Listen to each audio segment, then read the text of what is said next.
I did so without any specific reason. Okay, Asian languages.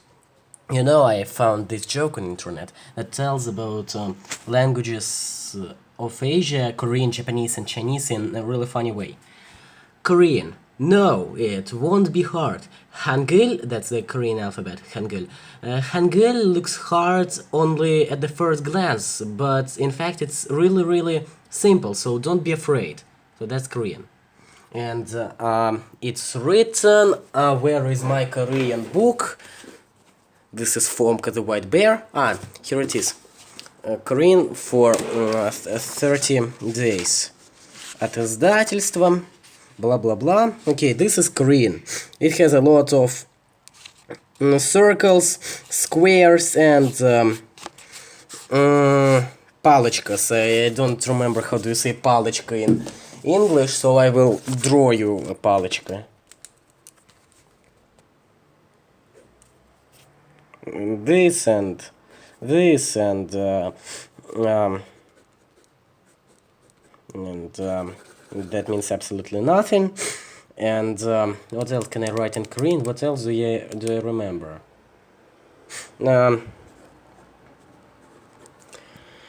This combination of letters means cucumber or ogurek, and it's pronounced OE.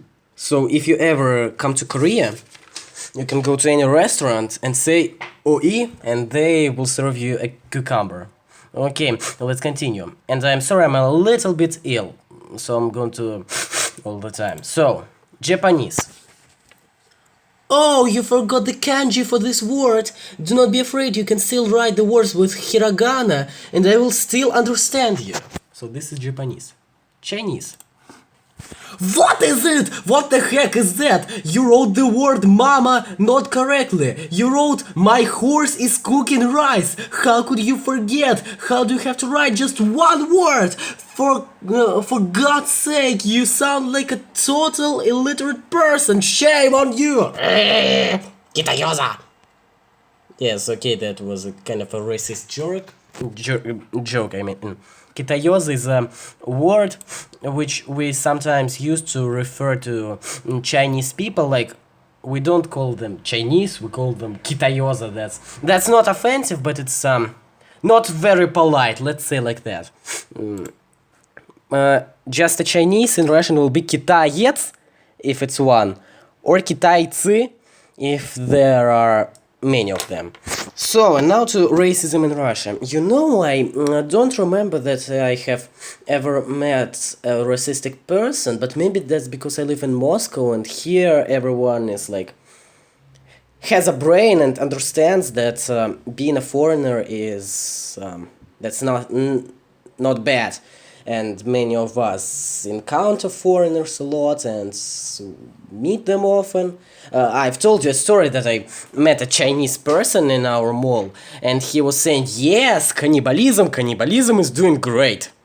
Yes, although you know my relatives from Chelyabinsk, my dad's cousin and his wife, they believe that Asian languages are stupid and they all sound ugly and meaningless. But I did my best to convince them that they don't. But I think that there is not a low level of racism in Russia, not just because of people having brains, because I'm not saying that Polish people do not have brains at all. I really believe that there are people in your country who do understand that foreigners are nice. But you know, Russia is a very multinational, multicultural country, and it's not just Russians who live here. Okay, this map is like not very understandable to you because there are only numbers. But okay, let's count how many groups of people live here in Russia. Russians, Ukrainians, Belarusians. Okay, Germans. We have a group of Germans living somewhere where it's number 4. I think it's somewhere in Kazan, but I may be wrong. By the way, when we were in Kazan, we saw a car with German numbers, and it was written in German where Freundschaft mit Russland. Мы дружим с Россией. That's like we're friends with Russia. So that was really nice to hear and see. Although we didn't see the Germans themselves. So, Ossetians are like from somewhere here. Armenians come from Armenia. Armenia is also somewhere here, and they live here. And I have a boy in my X-class from Armenia, whose name is Tigran Amirkhanyan. Okay. So, Caucasian people. Адыгейцы, кабардинцы, черкесы, чеченцы, ингуши, аварцы, даргинцы, лакцы, лезгины и etc. And they all live mostly here because Caucasus is here. Okay. Ural Yukagir people. They're relatives to Finns, Estonians, and Hungarian people. And the theory actually that the Hungarian people firstly lived here and then they moved to Hungary. But we will never find out. So, Карелы, Вепсы, Сами, Мордва, Марийцы, Удмурты, Коми, Пермяки, Ханты, Манси, Ненцы, Насаны, Селькупы, и Юкагиры. They live mostly here or here. And Moscow is here, by the way, where it says Moskva. So, let's continue. Altai people. Чуваши, татары, башкиры, those are Muslimanian people mostly. Чуваши, татары, башкиры, казахи come from Kazakhstan. Нагайцы, кумыки, карачаевцы, балкары, азербайджанцы, туркмены, алтайцы, хакасы, шорцы, тувинцы, тофалары, якуты, долганы. They live everywhere. Mongolian people, буряты, калмыки, they are Buddhists and they, Kalmykia is the region in Russia which is located somewhere here, and it's like the most western Buddhist region. Here live Buddhists, and that's great. That's, I think, the only place in Europe where the Buddhists live.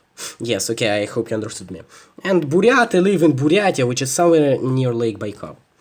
And then there are Эвенки, Нанайцы, Уль, Чароки, Удыгейцы и Орочи. Нивхи, Нисейская семья, эскимосы, люты, they live in islands, Чукчи, Коряки и Тальмены also live in islands, Ненцы, Crimean Tatars, and there are also here, okay, let's open another map, here where it says 21 Birobidzhan, that's a little blue region, that's the... I don't remember how do you say Еврей. I remember that the person from Israel, well, they're Hebrew, but how do you say Еврей in...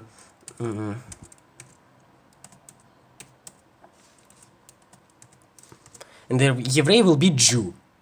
А еврей... Ой! Дебил. Please forgive me. Еврейский... So this is the Jewish autonomous region, and Jews live mostly here, in this blue place in Birobidzhan. Birobidzhan is the capital, and that blue place is called Jewish autonomous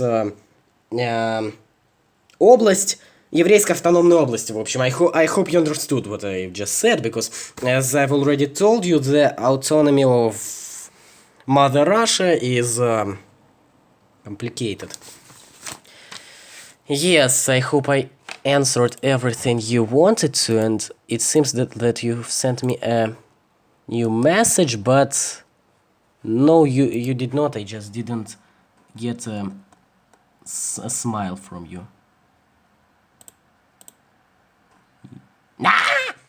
Okay, never mind. Putin put out, Putin put out, Putin put out, Putin put out, Putin put out. You know, when we were in Kazan, I went to one of the shops and I saw, I forgot the word, portrait. The drawing of Vladimir Ilyich Lenin. I think you know who Lenin is. I mean everybody knows who Lenin is. And I asked the shop owner how much does the portrait cost? The portrait of Lenin. Yes, portrait will be portrait. And he said 1,000 rubles and you can take it away. And 1,000 rubles, okay, if 17 rubles is 1 zloty, then 1,000 rubles is 59 zloty. Yes. And that was absolutely meaningless information.